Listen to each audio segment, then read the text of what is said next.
del inicio de las relaciones diplomáticas formales entre el Perú y el Japón.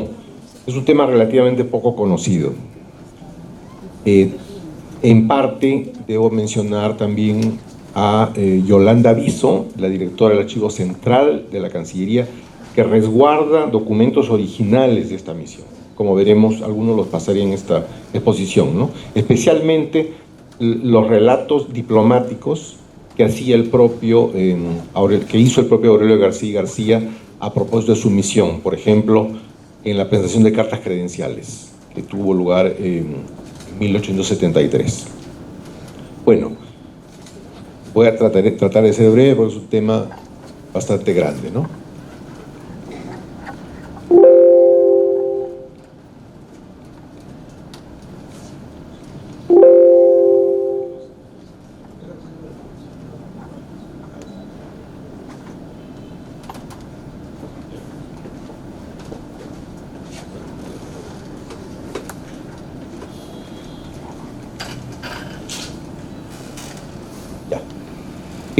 Como verán, esta presentación conmemora los 150 años del establecimiento de relaciones formales entre el Imperio del Japón y la República del Perú, en 1863. Mapa del Japón, para tener una idea de las islas de Japón. La fecha clave con la que comenzaremos a llevar a cabo esta disertación es el 3 de marzo de 73, cuando el capitán de navío Aurelio García García presentó sus cartas credenciales ante el emperador del Japón. En tiempos en que gobernaba el Perú el presidente Manuel Pardo, presidente civil de la historia de la República. Es una foto de Aurelio García García. Se trató de un hito, sin duda, de la historia de la política exterior del Perú, porque evidentemente, lo vemos ahora, iba a tener una resonancia gigantesca la proyección al Oriente, al Pacífico, pero especialmente al Japón y a la China, ¿no?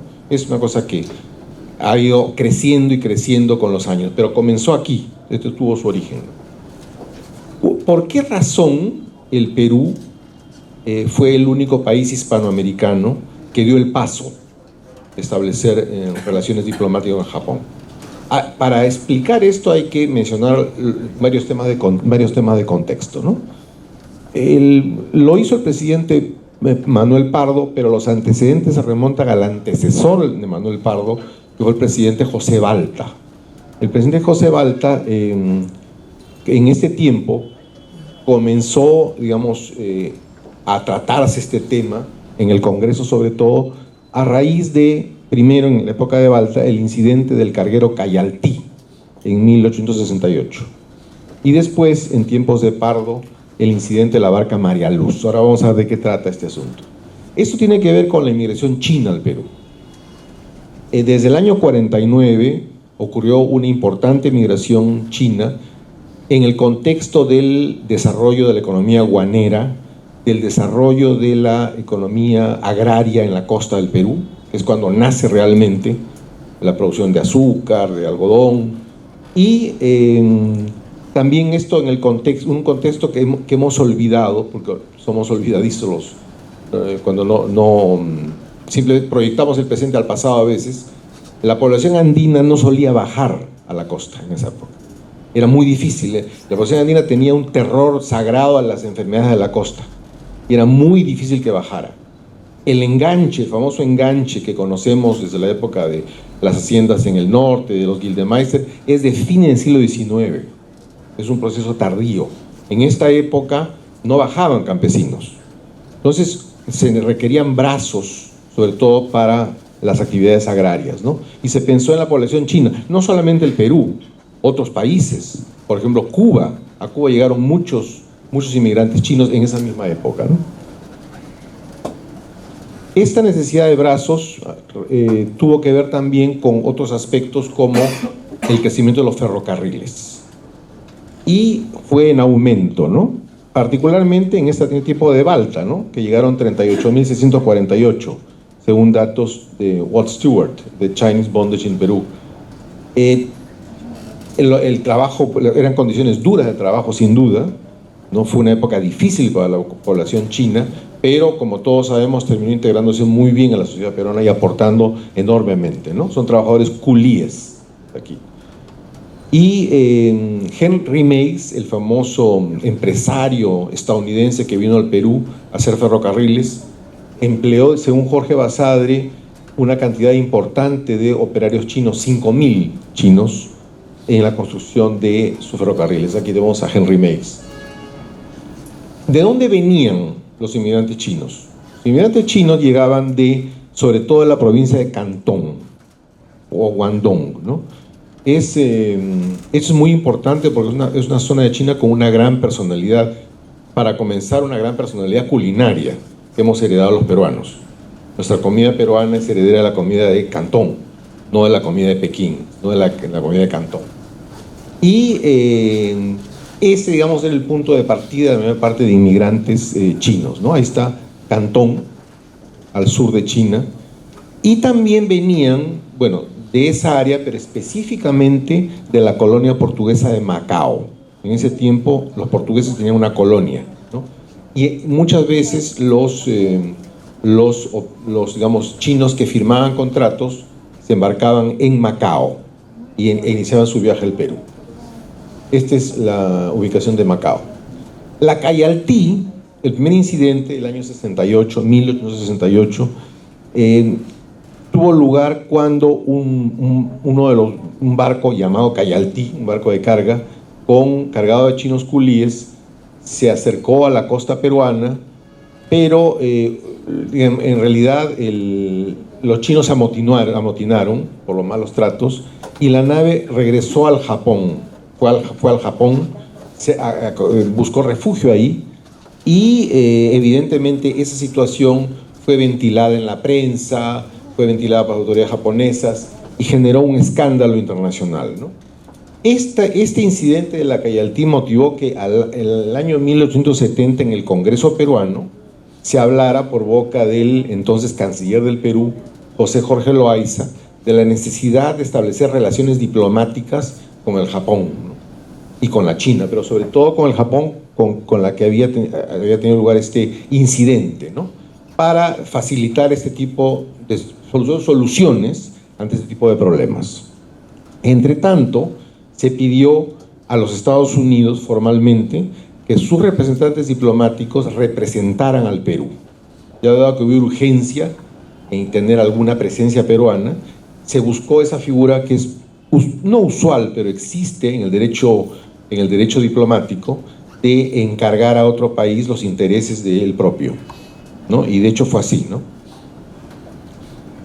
El año 72 ocurrió un segundo incidente, que fue el la barca peruana María Luz, con el capitán Ricardo Herrera, que llevaba una barca de 225 culíes. Hubo mal tiempo cuando salieron de Macao y la nave tuvo que recalar en el puerto japonés de Kanagawa, cerca de Yokohama, el 10 de junio de 1872.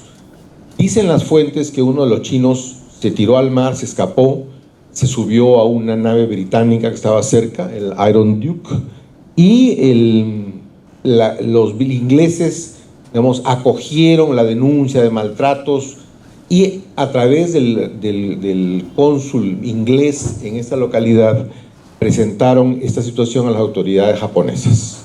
Pues ahí ocurrió el problema, porque Herrera fue tomado preso, se retuvo la barca María Luz, se hizo desembarcar a los culíes para que regresen a su tierra y se acordó, digamos, temporalmente que la barca quedaba en posesión del Japón, ¿no es cierto?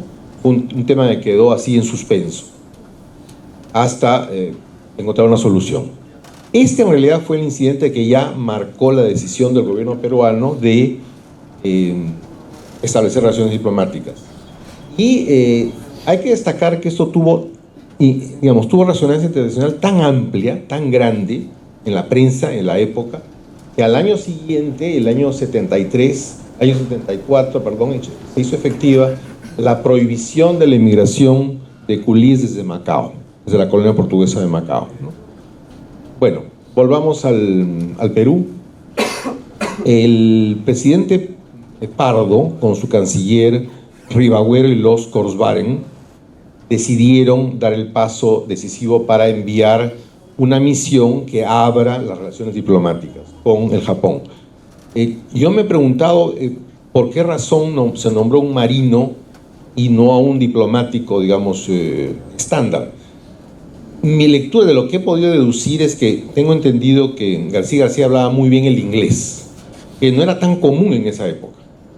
No, Grau también hablaba muy bien el inglés. Ahora lo habla todo el mundo, pero en esa época no era tan común. Y en segundo lugar, había relación, pues si era la barca María Luz, tenía que alguien que sepa de temas navales, ¿no? Aparte de sus cualidades personales y de la trayectoria que tan bien ha expresado Michel Laguerre aquí, ¿no? De todo su background académico y lo completo que era como funcionario público. Ahora, se nombró pues a Aurelio García García como ministro plenipotenciario del Perú en Japón y en la China. En el archivo de la Cancillería está el original de su nombramiento, ¿no es cierto? Lo nombran como con la clase de ministro ante las Cortes de París y de Londres, o sea, el máximo nivel, ¿no? Y también se especificó su gasto de traslado, ¿no? Fue el canciller Ribagüero, hijo del famoso Ribagüero Sánchez Boquete de la Independencia, del primer presidente del Perú. Él es el hijo de este presidente, una dama belga, una noble belga. Llegó a ser canciller del Perú, ahí lo tenemos, José de la Ribagüero y los Korsvaren. He podido ver también en las fuentes primarias un documento muy importante, que son las instrucciones que le dio Ribagüero a García García, ¿no? Sin duda Ribagüero era un hombre bastante culto, ¿no?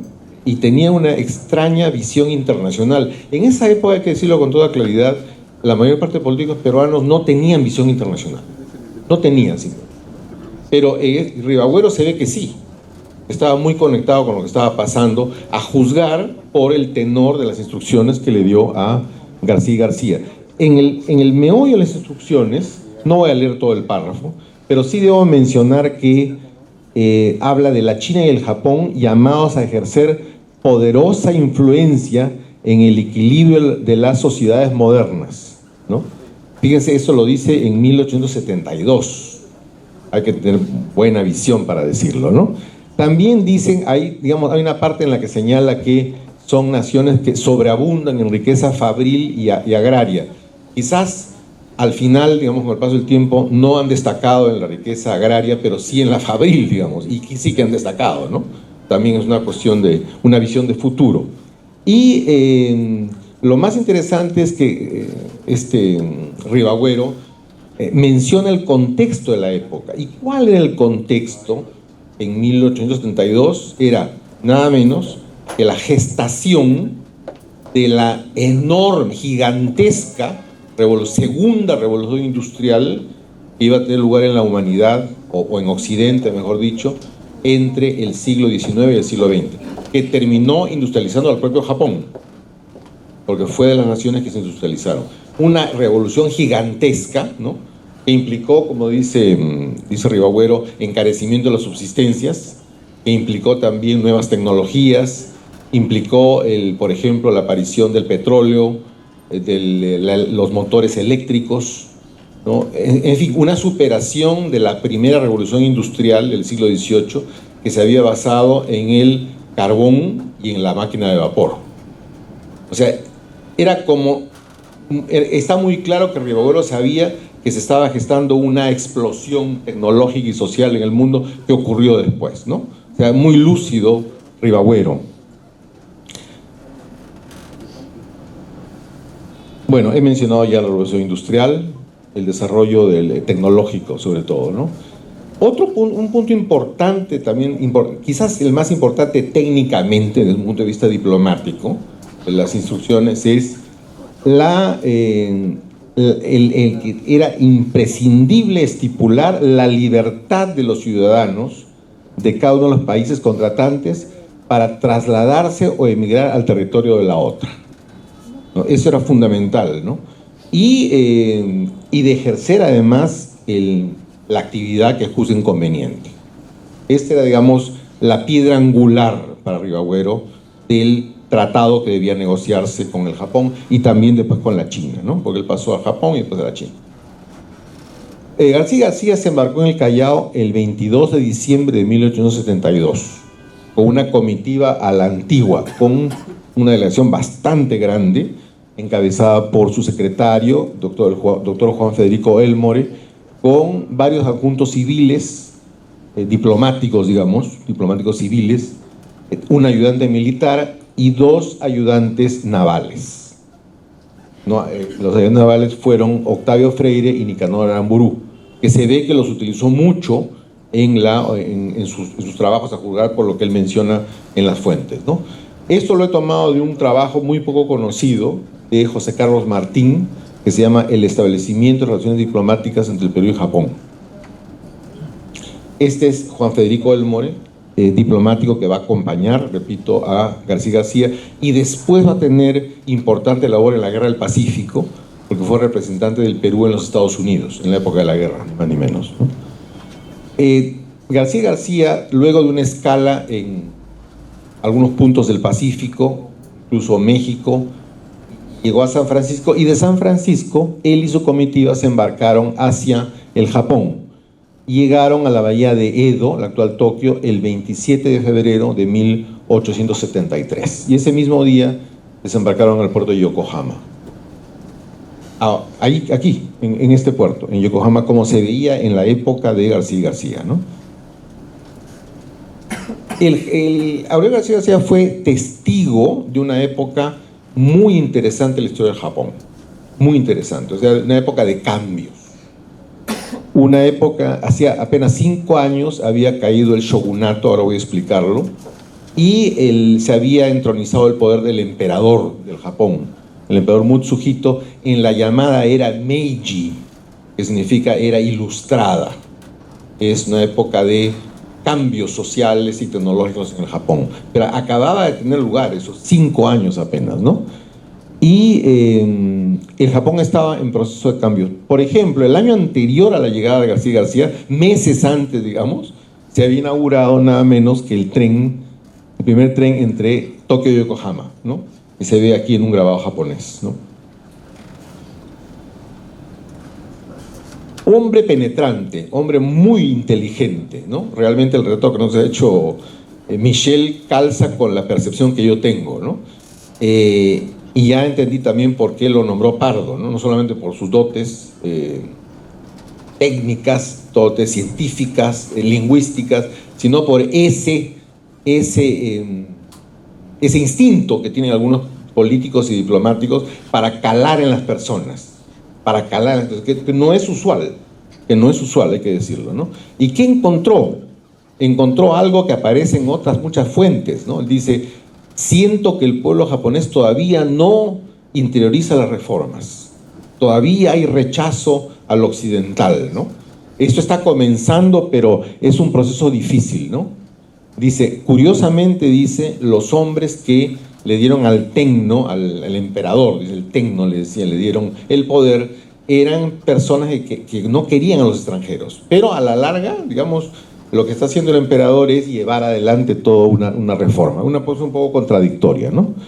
El hecho de sacar a los shogunes no significó detener la occidentalización, sino, curiosamente, continuarla.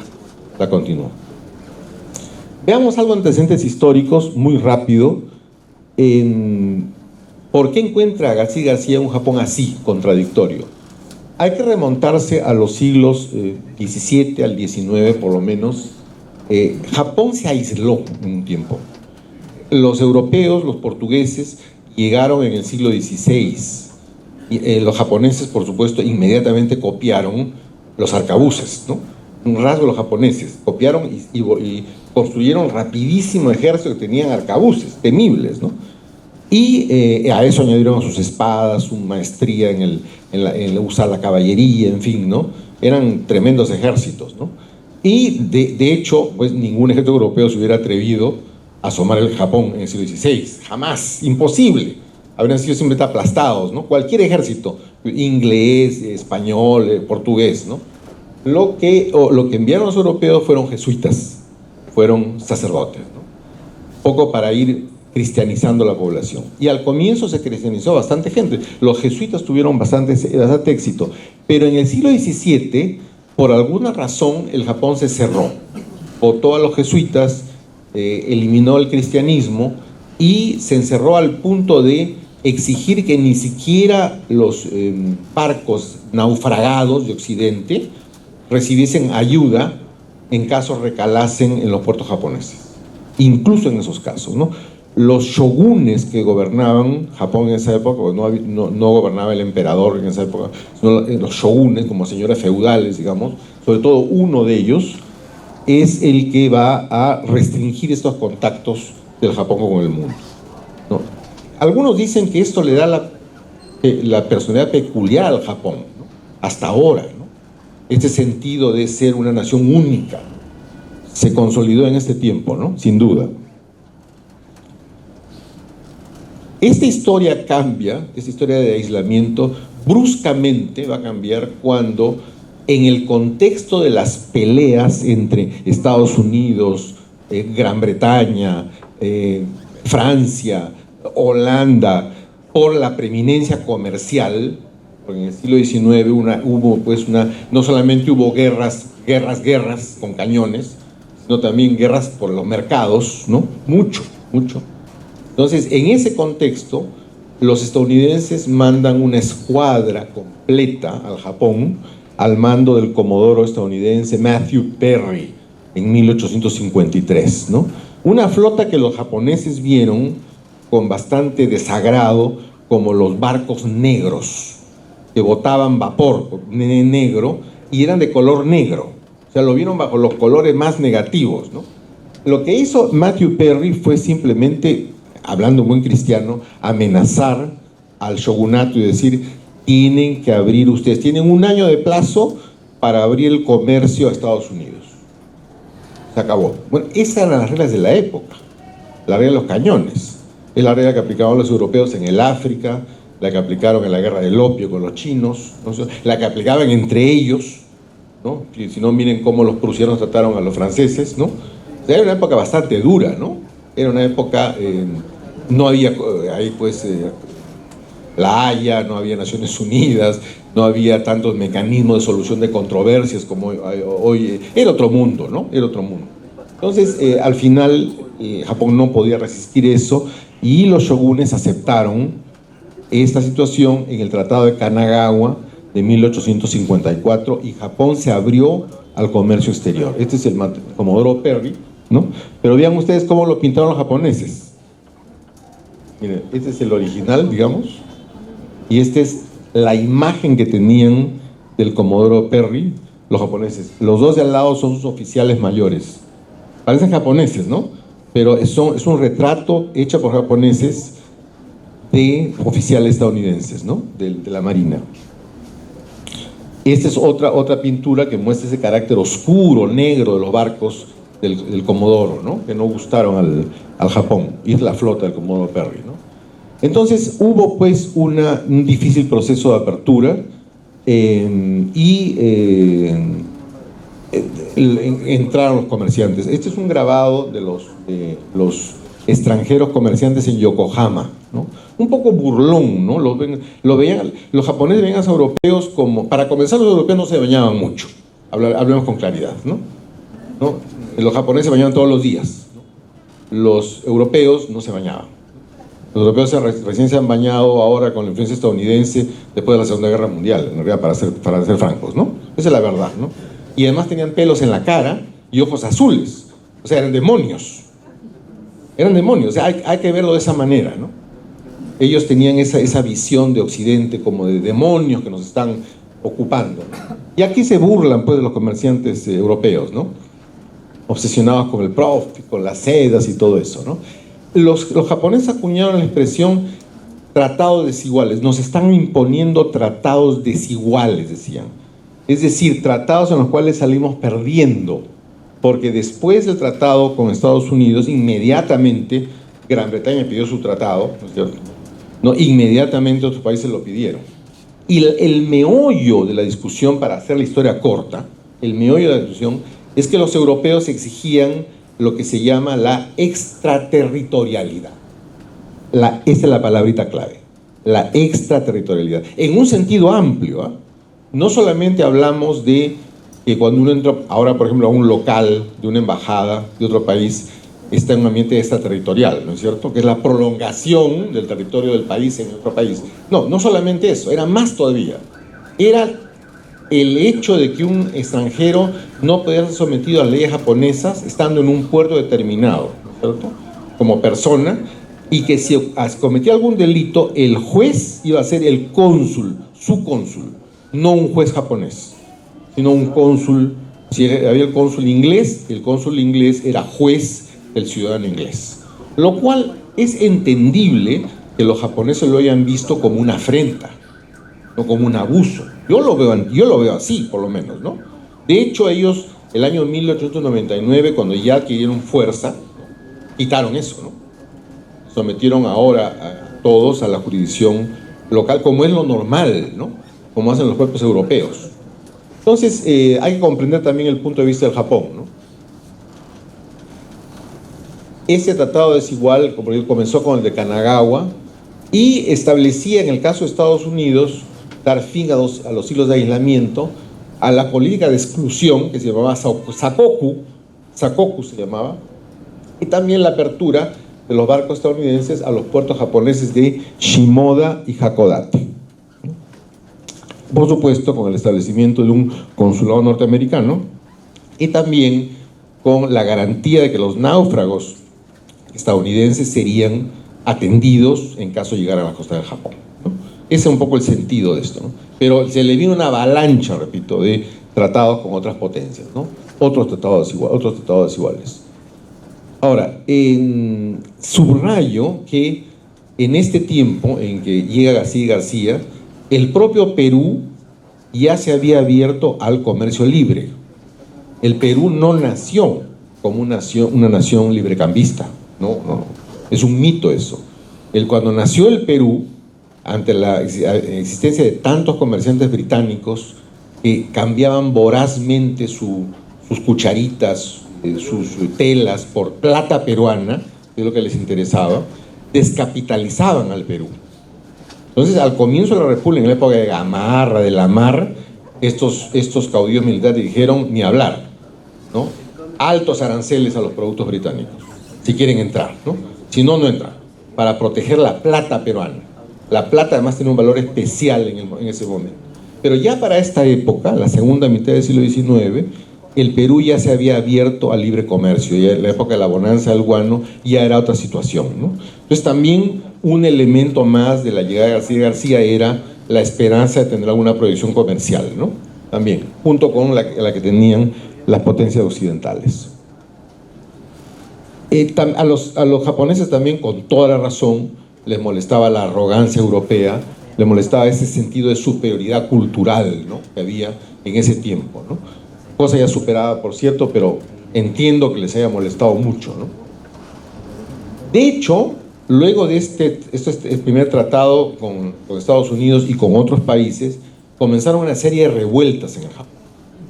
Revueltas contra los extranjeros que vivían en el Japón, ¿no?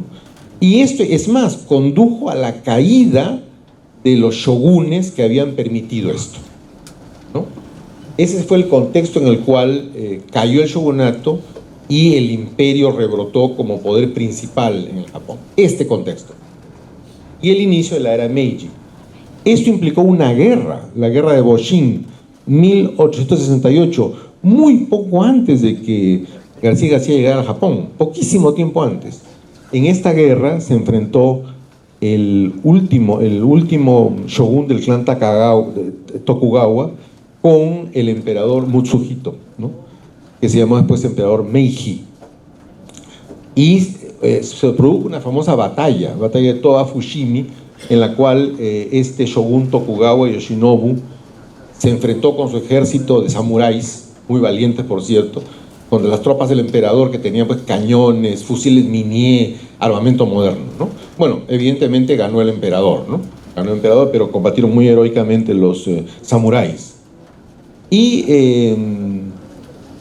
esa es la batalla de Toba Fushimi. Este es el último shogun, Tokugawa Yoshinobu, y esta es una foto increíble de la época, ¿no? De los samuráis, ¿no? El último shogun también, el año anterior a la batalla de Toba Fushimi.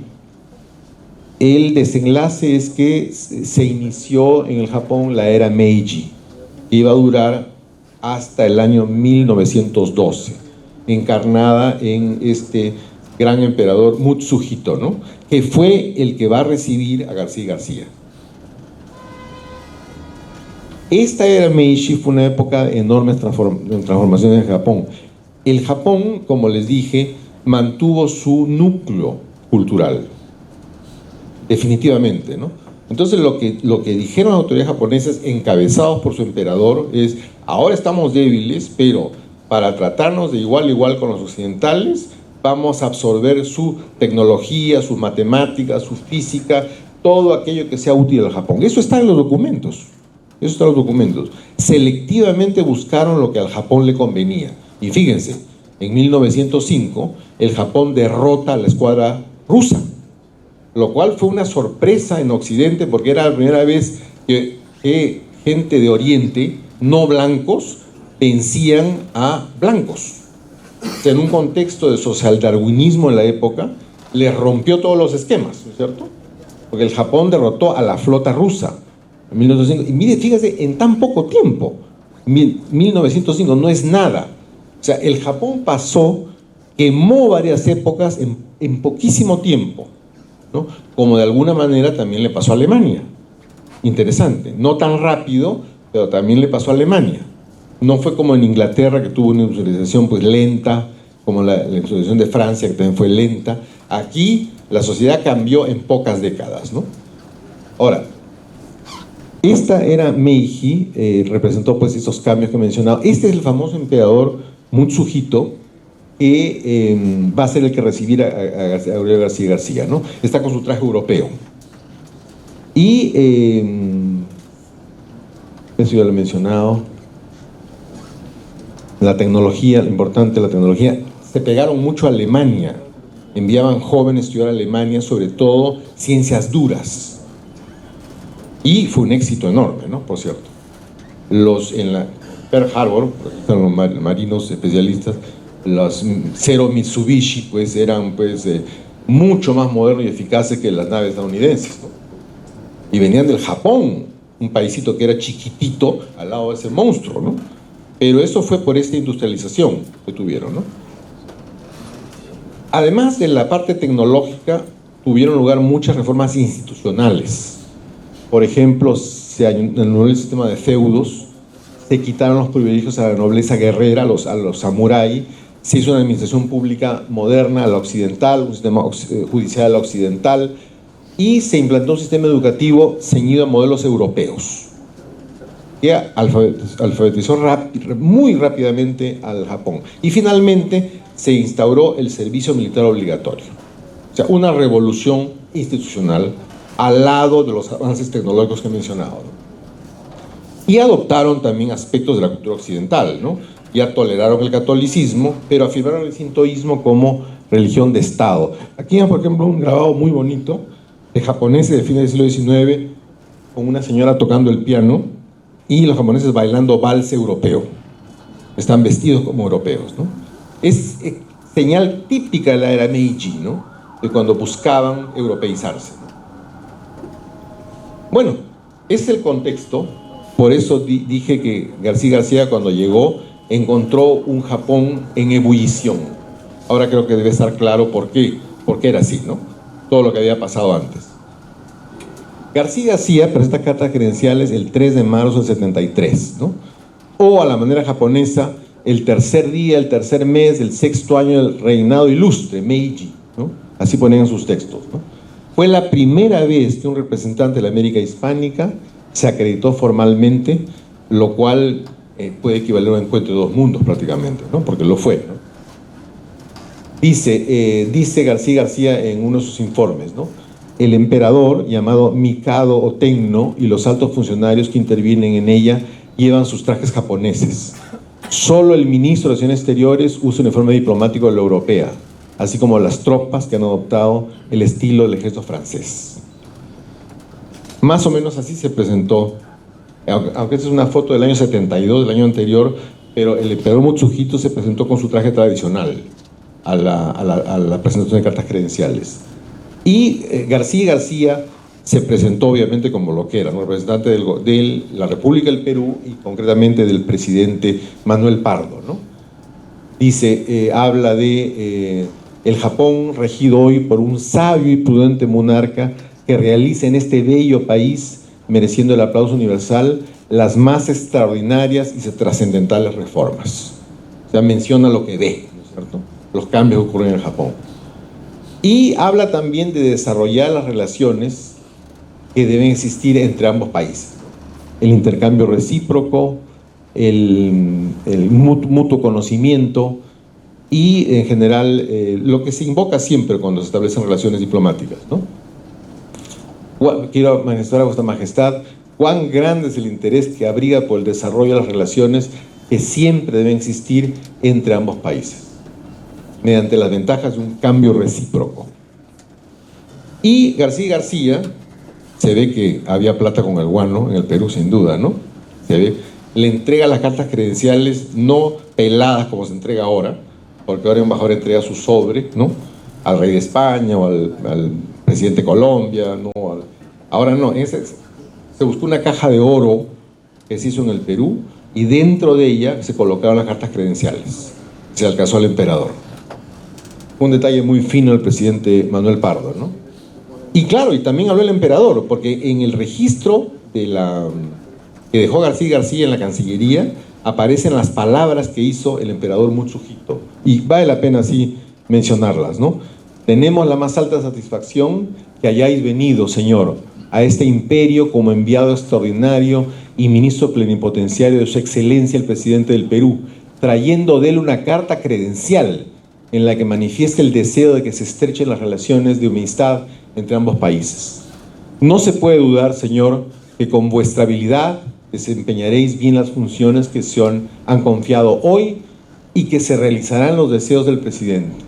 Hago votos por la prosperidad del presidente y porque sea eterna la amistad entre ambas naciones. Esas fueron palabras del emperador Mutsuhito ante García y la delegación peruana.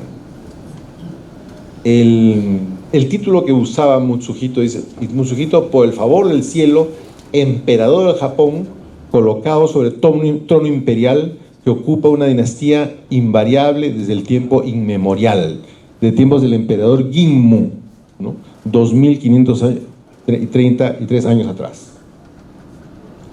Los aspectos protocolares también son interesantes, ¿no? Son un poco diferentes que ahora porque se ve que, repito, tenemos menos plata, ¿no? Pero reflejan el interés que el Perú tenía de hacer una buena representación en ese momento, ¿no? Y los regalos peruanos. ¿Qué le regaló el Perú al emperador? ¿Qué le ofreció? Aquí está la lista, ¿no? Primero, un retrato del presidente Pardo, ¿no? Una colección de todas las monedas modernas del Perú y medidas conmemorativas. Un juego completo de artículos de plata para lavatorio, contenidos en una caja de cuero. 2 álbumes fotográficos, uno con escenas de la geografía peruana, otro con personajes ilustres, ¿no? Señores y caballeros. 2 mapas, uno de Sudamérica y otro del Perú. Un cajón de diversas obras sobre el Perú. También están las obras del geógrafo Pasoldán y una obra que ha mencionado Michel del propio García sobre el derrotero de la costa. Formó parte de los regalos al emperador, y un catálogo descriptivo de la Exposición Internacional de Lima de 1872. Asimismo, 2 cajas de café de Carabaya, de Puno, una caja con chocolate del Cusco y una colección de vinos y aguardientes peruanos. Dentro de los productos también deduzco yo que había pisco, porque dice un cajón aguardiente de Locumba. Es verdad que no es de origen de Ica, pero por extensión se puede decir que el emperador Mutsuhito paladeó el pisco peruano. Estoy seguro que tuvo curiosidad en saber cómo era, ¿no? Estamos hablando de 1873, ¿no? Y el mapa del Perú es sin duda el de Mateo Pasoldán, el famoso mapa de la época de Castilla, ¿no? Los regalos del emperador. Dice, el emperador retribuyó la atención entregando para Pardo un retrato suyo, un estuche de moneda japonesa, 5 de oro y 5 de plata, 2 cajas laqueadas japonesas, 2 rollos de seda, 2 cajas de té japonés en su estuche y 2 álbumes. Una mezcla de, digamos, regalos de cortesía, pero también que aluden al comercio, como el caso del Perú, ¿no? Se combinan ambas dimensiones. García García tenía ante sí, una vez que presentó cartas credenciales, un gran reto, ¿no? Pues no se olviden que para todo efecto práctico, por su aspecto físico y los de su delegación, era un hombre occidental, ¿no? Era un hombre occidental. Era como si fuera un estadounidense o un británico, ¿no? Entonces, consecuentemente, era motivo de cierta distancia con los japoneses por el problema que había habido de los tratados iguales. Es lógico, ¿no? Entonces tenía una dificultad especial como hombre de Occidente, o visto como hombre de Occidente, ¿no? Y ya hemos visto que había 2 tendencias en el Japón, ¿no? Una de rechazo a lo occidental y otra de absorber cosas occidentales.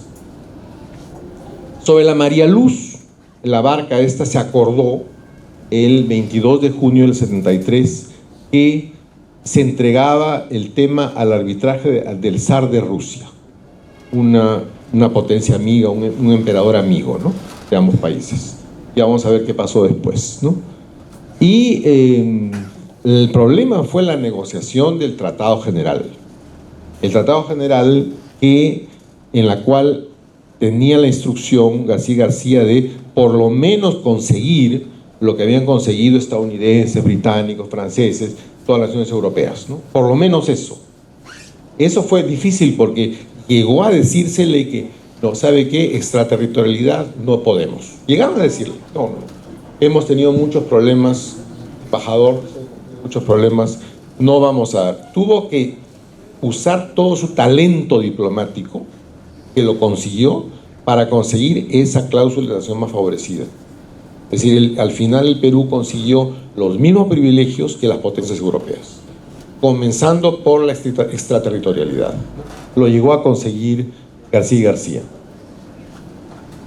El Tratado Preliminar de Amistad, Comercio y Navegación, que ahora conmemoramos en realidad, se firmó el 21 de agosto de 1873. Y ya he mencionado el alcance, la extraterritorialidad, que se colocó al Perú a la par que otras potencias. Aquí tenemos unas ilustraciones del archivo de la Cancillería, del ejemplar si no me equivoco, en castellano, Tratado Preliminar, firmado en Yedo, Tokio, la primera página del tratado en castellano, la última página del tratado en castellano con el sello japonés, Este es el canciller Togeshima Sataneomi, que fue el que estaba vestido de traje europeo, el único en la ceremonia de cartas credenciales. Como dije, los demás estaban, inclusive el emperador, estaban con traje local, ¿no? Este era el canciller que firmó este tratado preliminar. También es la primera página del tratado en inglés, la última página del tratado en inglés, la carátula del ejemplar en japonés, la primera página en japonés, la última página en japonés, ¿no? Y se estableció que ese mismo 21 de agosto el pabellón peruano se enarboló en el fuerte Kanagawa y se hicieron 21 cañonazos a la insignia bicolor, ¿no? Honor que el Perú retribuyó un tiempo después, porque no había internet, lamentablemente. Y el 19 de octubre de 63, en los castillos del Callao, se rindió honores a la bandera japonesa. Un poco como para dar el broche de oro a este establecimiento de relaciones diplomáticas. Este es un impreso del tratado con el Japón que especifica el perfeccionamiento del tratado, ¿no? Un tratado, como ustedes saben, no solamente se firma, sino después hay que perfeccionarlo. Tiene que ser aprobado por el Congreso, ¿no? o por algún proceso establecido por determinadas naciones. Entonces, la fecha de perfeccionamiento de ratificaciones fue el 17 de mayo de 1875. De ahí, esto prácticamente no lo voy a tocar, ¿no? Pero sí quiero mencionarlo por lo menos, pasó a la China Aurelio García García, negoció con la máxima autoridad china, el virrey de la China, y firmó el 26 de junio de 1874 en Tientsin el Tratado de Amistad, Comercio y Navegación entre el Perú y la China. También fue otro hito de la política exterior del Perú, ¿no? Y lo hizo con Hongshan, virrey de la provincia de Chile, quien gobernaba porque el emperador vivía enfermo, ¿no? Es este de acá, Li Hongshan, ¿no? Con quien habló García García. Aquí también García García, con su característica habilidad, consiguió los derechos de extraterritorialidad también. Esta es la carátula del tratado con la China y el tratado, las primeras páginas, ¿no? Dice Basadre que una convención sobre inmigración fue firmado junto con el tratado, ¿no? Para favorecer este intercambio demográfico. Ahora, sobre las implicancias de la misión García García, el fallo arbitral del zar de Rusia no nos fue favorable, y el zar le dio la razón al Japón, le dio el dinero que quedó de la venta del María Luz, porque arguyó el zar que no había en el momento del problema un tratado entre ambas naciones. Es un argumento bastante contundente, ¿no? No había un tratado que permitiese regular eso, y por lo tanto le dio la razón al Japón, ¿no? Esto ocurrió en junio de 1875. Ese es el diplomático peruano José Antonio de la Valle, quien representó al Perú ante el zar, que fue el mismo que viajó dramáticamente en marzo del año 79 para evitar la guerra con Chile, y fue el mismo que negoció el Tratado de Ancón, ni más ni menos, en el primer trimestre de 1883. Este es el zar de Rusia, Alejandro II, y evidentemente la misión García García fue un primer contacto con Japón, ¿no? De una relación sumamente fructífera, enorme, diría yo, que se inició realmente con la llegada del barco Sakura Maku en 1899 con 790 inmigrantes. Aquí por lo menos hay una persona que desciende de ese grupo original que llegó, por lo que he preguntado, ¿no? Esta es la foto del Cerro Azul, en la que se ve el vapor llegando, ¿no? Es un momento crucial, emotivo y especial del inicio real, digamos, de las relaciones entre dos pueblos hermanos como son el japonés y el peruano. Muchas gracias.